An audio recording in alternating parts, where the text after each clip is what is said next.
నా పని ప్రారంభిస్తా. ఏది మంచో అది చేసుకుంటూ short term, medium term, long term ప్రణాళికలు దృష్టిలో పెట్టుకొని అందరి వాడిగా ఉండాలని, దుష్టులకు మాత్రం ఒకటే చెప్తాను, మళ్ళీ చరిత్ర చెప్పిన నగ్న సత్యం, దుష్టుల్ని మాత్రం ఏమారితే మళ్ళా మనం మొదటికి వస్తాం. దాంట్లో రాజీ లేని పోరాటం చేసి మీ అందరికీ న్యాయం చేసే బాధ్యత తీసుకుంటానని మరొక్కసారి మీ అందరికీ హామీ ఇస్తున్నా. ఇక్కడికి వచ్చినప్పుడు ఈరోజు ఒక మంచి సందర్భం. ఈరోజు కూటమి ప్రభుత్వం యువతకి ఒక హామీ ఇవ్వడం జరిగింది. అంటే భవిష్యత్ అంతా యువత పైన ఆధారపడుతుంది. అలాంటి యువత ఎప్పటికప్పుడు ఒక శక్తివంతమైన ఆలోచనలు చేయడమే కాకుండా దాన్ని ఆచరణ చేసే పరిస్థితి రావాల్సిన అవసరం ఉంది. అందుకే ఈ ప్రభుత్వం యువతకు ఎక్కువ ప్రాధాన్యత ఇస్తున్నాం, వాళ్ళ ఉద్యోగాలకు ఎక్కువ ప్రాధాన్యత ఇస్తున్నాం. నిన్నే మీరు చూస్తే దగ్గర 10,060 ఉద్యోగాలకి ఈరోజే నోటిఫికేషన్ కానీ అనౌన్స్మెంట్ ఇచ్చాం. రాబోయే రోజుల్లో ప్రతి సంవత్సరం ప్రభుత్వం ఎన్ని ఉద్యోగాలు ఇస్తామో అన్ని ఉద్యోగాలకి జాబ్ క్యాలెండర్ తెలుగు ఉగాది రోజున ఇస్తామని మరొక్కసారి మీ అందరికీ హామీ ఇస్తున్నా. ఒక పవిత్రమైన రోజు కాబట్టి. ఇంకొక పక్క ఇప్పటికే మీరు చూస్తే కొన్ని ఉద్యోగాలు ఇచ్చాం. 15,941 మంది టీచర్లకి మెగా డిఎస్సీలు ఇచ్చాను. నేను ఆ రోజు ఒక మాట చెప్పాను, మెగా డిఎస్సి మొదటి సంతకం చేస్తా, 1 సంవత్సరంలో ఉద్యోగాలు ఇస్తామని చెప్పి మాట నిలబెట్టుకున్న ప్రభుత్వం ఎన్డీఏ ప్రభుత్వం అని చెప్పి కూడా నేను మీకు తెలియజేస్తున్నా.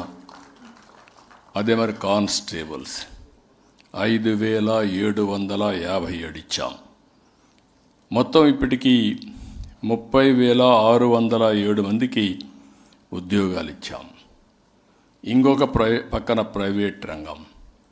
మేము ఎన్నికల్లో ఒకటి చెప్పాం, యువతకి 20 లక్షల ఉద్యోగాలు కల్పించే బాధ్యత ఈ ప్రభుత్వాన్ని చెప్పి ఒక పక్క ప్రభుత్వ ఉద్యోగాలు, ఒక పక్క ప్రైవేటు ఉద్యోగాలు కూడా ఇస్తున్నాం.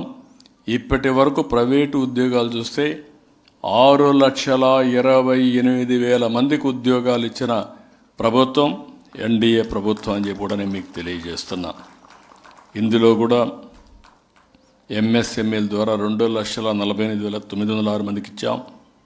స్కిల్ డెవలప్మెంట్ ద్వారా 1,46,627 మందికి ఇచ్చాం.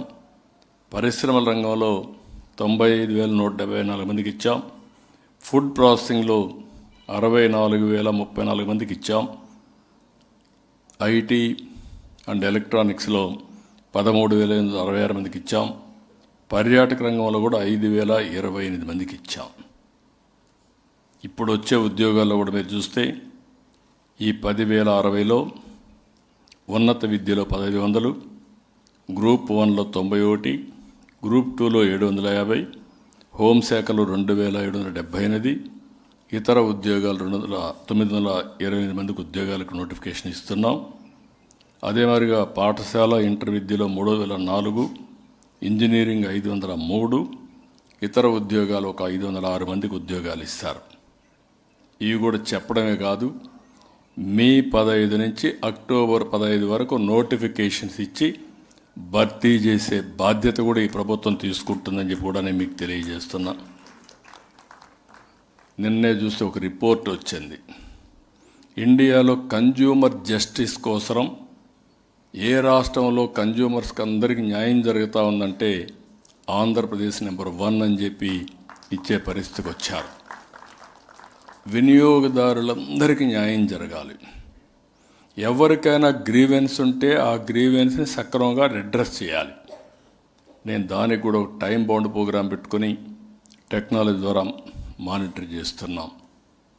అందరికీ ఒకటే కోరుతున్నా, ఈ ప్రభుత్వ సంకల్పం 2047 స్వర్ణ ఆంధ్రప్రదేశ్ సంకల్పం మనం చేసి నెంబర్ 1 కమ్యూనిటీగా ఉండాలి.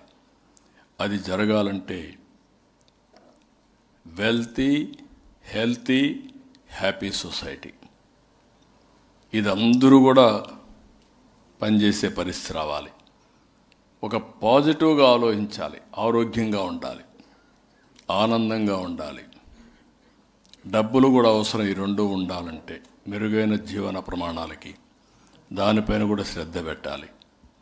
అదే సమయంలో విలువల్ని కాపాడుకోవాలి, సంస్కృతి సాంప్రదాయాలను కాపాడాలి. ఇది మనం కాపాడుకోవడమే కాకుండా మన తర్వాత కూడా భావితరాలకు అందించే బాధ్యత మనందరిపైన ఉంది. ఈ విషయం గుర్తుపెట్టుకోవాలి. ఓసారి సంపదకు విలువలకు కాంట్రడిక్షన్ ఉంటుంది.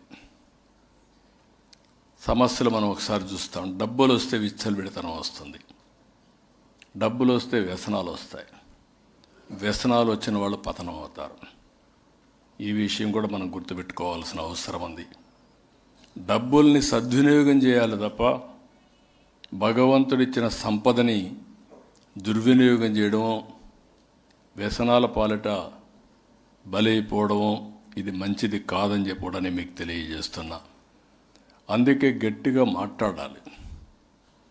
ఏదో విలువల గురించి మాట్లాడడం నా ఒక్కడే బాధ్యతగా మీకెవరికీ బాధ్యత లేనట్టు ఉండడం కరెక్ట్ కాదు. అందరం కూడా మాట్లాడాలి. విలువల్ని ఎక్కడికక్కడ నిలపడం కోసం ఇలాంటి సందర్భాలు కూడా మనం ఉపయోగించుకోవాల్సిన అవసరం ఉంది. ఈరోజే జియో పొలిటికల్ మనం చూస్తున్నాం, ప్రపంచంలో ఏం జరుగుతుందో చూస్తున్నాం. దీనికి అంతటికీ మనం ఎక్కడో యుద్ధం జరిగింది, మనకేంటి సంబంధం అనుకోలేం. అక్కడ యుద్ధం జరుగుతూ ఉంటే అక్కడి నుంచి మనకు